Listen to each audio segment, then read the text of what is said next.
Miranda is all set to marry the love of her life, Ian, on Christmas Day. As her family starts interfering with the preparations, she discovers more things about her past and her relationship with Ian. In Boston, Miranda assures her client that she'll have her office decorated for Christmas in time. Miranda only moved from Seattle 2 Christmases ago to start her interior design company. Since then, she also found family in Vermont and met someone special. She's excited to marry Ian on Christmas Day, since he makes her believe in Christmas magic again. She wants to pick out a special gift for his folks, since they're helping them get married at their inn. Ian asks her to just get back soon, because he misses her. When Ian's mother, Catherine, starts stressing about the wedding preparations, he asks her to relax. She remembers the time Ian's father, Andrew, told her the same thing on their wedding day. The church roof started leaking, but Andrew knew it was a great start to an even greater marriage. Miranda's stepmother, Margaret, is equally involved with the wedding. She has invited some friends of Miranda's late father, James, without asking her. Margaret assures Miranda she just wants everyone who cares about James to be there on this special day. These friends are also excited to meet Miranda after learning that she's James's daughter. Meanwhile, Ian keeps struggling to come up with his wedding vows. A stranger, Charles Finley, drops by Miranda's Boston office to look for her.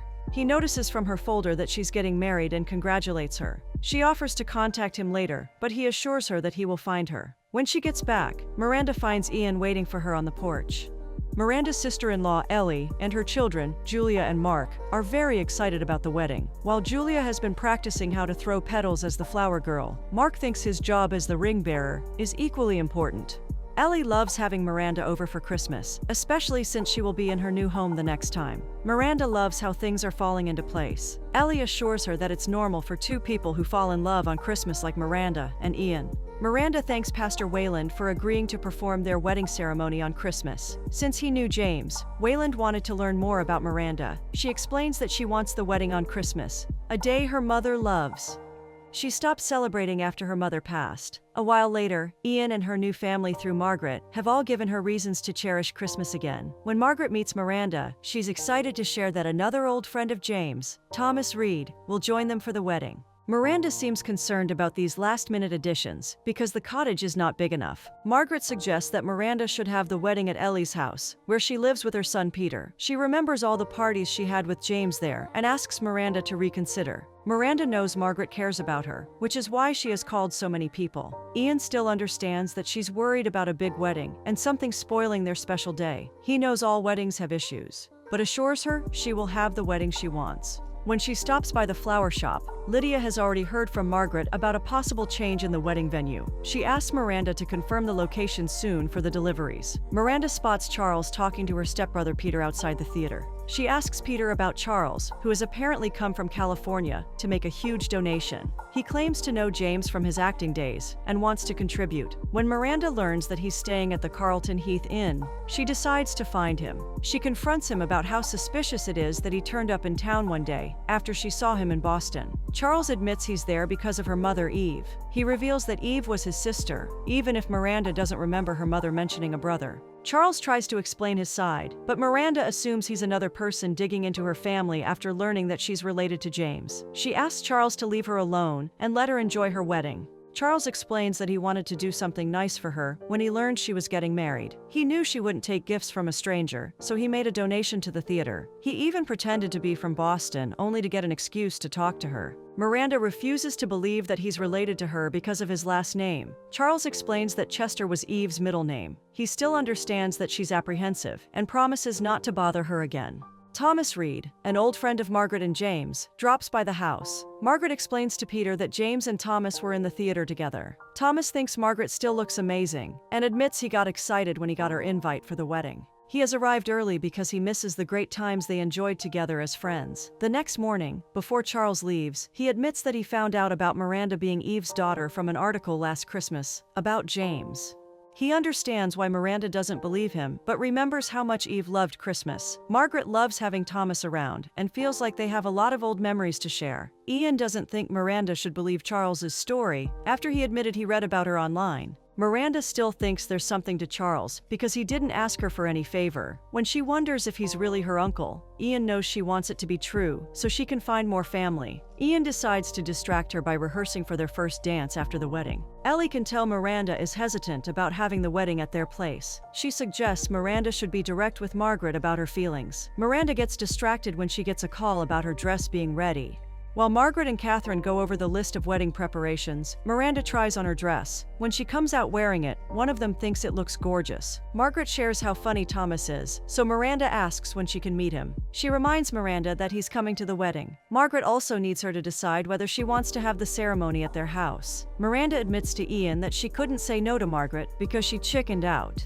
Ian assures her they will figure it out and asks for her help delivering gift baskets. After they make their rounds, Miranda learns of a package for her. She shows Ian pictures of her mother and her childhood sent by Charles. She had never seen them before because Eve didn't like holding on to keepsakes. She feels terrible for letting Charles go and thinks he might truly be her uncle. As Ian prepares Santa's sleigh ride for the tree lighting, he asks Miranda to be his Mrs. Claus again. At the tree lighting, Thomas joins them and gets comfortable with Margaret's family. Ian and Miranda arrive later to light up the tree. At a party afterward, Margaret introduces Miranda to Thomas. A while later, Peter informs Miranda that he got an email from Charles for the donation. His full name, according to the information, is Joseph Charles Finley. Miranda also learns that he lives in Fuller Springs, California. When Pastor Wayland asks Ian and Miranda about the ceremony, she insists that she wants it to be simple. She also mentions that she's thinking of inviting Charles to the wedding. Ian doesn't like the idea, but agrees to support her in whatever she decides. When he learns that Charles used his middle name with Miranda,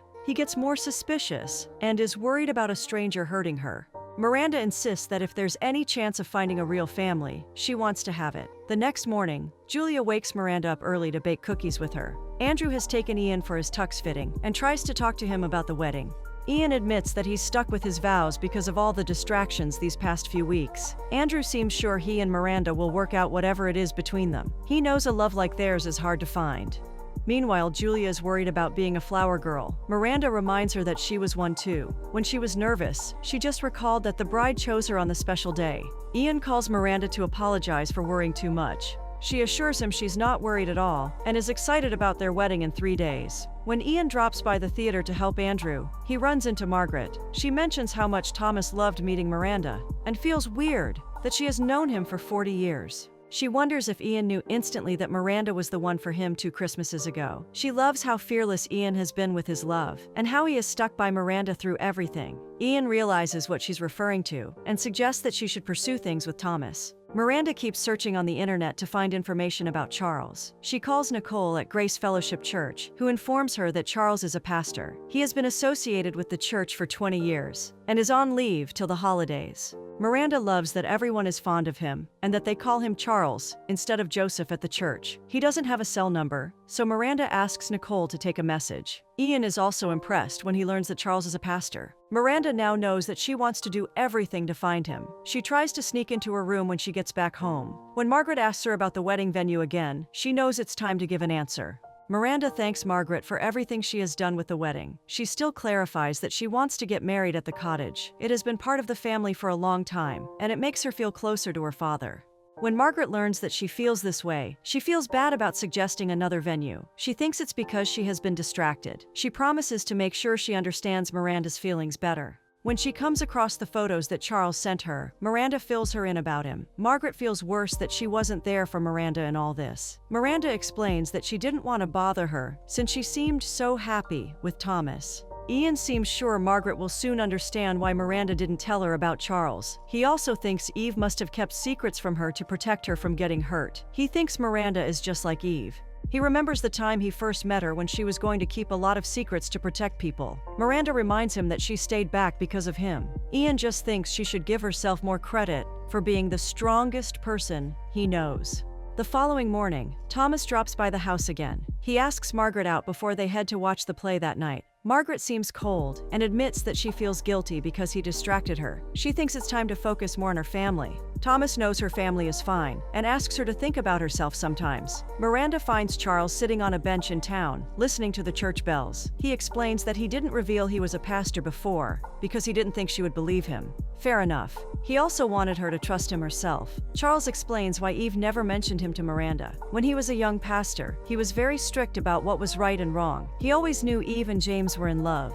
Despite that, he didn't approve of their relationship when he learned that James was in the middle of a divorce. He remembers the night he conveyed his feelings to Eve, and she felt very hurt. She hugged him and told him she loved him, but he never spoke to her after that. When she called him a few months later, he was still angry about it. Over time, the call stopped ringing, and he didn't know what happened. He always felt bad he wasn't there to take care of Eve and Miranda when they needed it. When he heard that Miranda was her daughter after so many years, he wanted to apologize to her. After hearing all this, Miranda feels closer to him and introduces him to Ian at the theater. The next day, Andrew feels glad about a white wedding when he checks the weather report. Peter seems surprised that Thomas didn't turn up for the play. He noticed a vibe between him and Margaret, but she insisted they were just good friends. Peter knows she's thinking of others, but asks her to spend time with a man like him who makes her smile. When Miranda invites Charles to the wedding, he suggests she should spend it with those closest to her. He assures her they'll still meet a lot because he wants to share many Eve stories with her. Thomas meets Margaret outside her house and admits that she's very tough to talk to. He loves their friendship, but has developed different feelings for her in the past few weeks. He's afraid of ruining their friendship, but Margaret assures him they're fine. Pleased, she invites him to spend Christmas Eve with her family.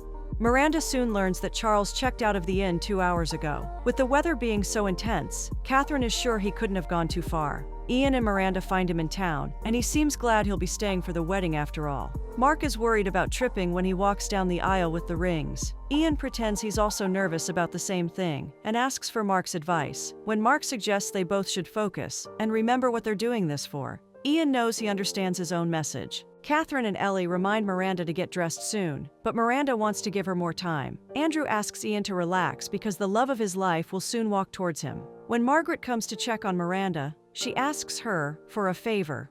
Charles also joins the wedding and sits next to Thomas. When everyone performs their part, Margaret walks Miranda down the aisle. This time, Ian is very eloquent with his vows and makes sure Miranda knows that he loves her. Miranda also thanks him for pointing her in the right direction the first time she got lost in town. They get married and leave on their beautiful carriage ride for a new beginning.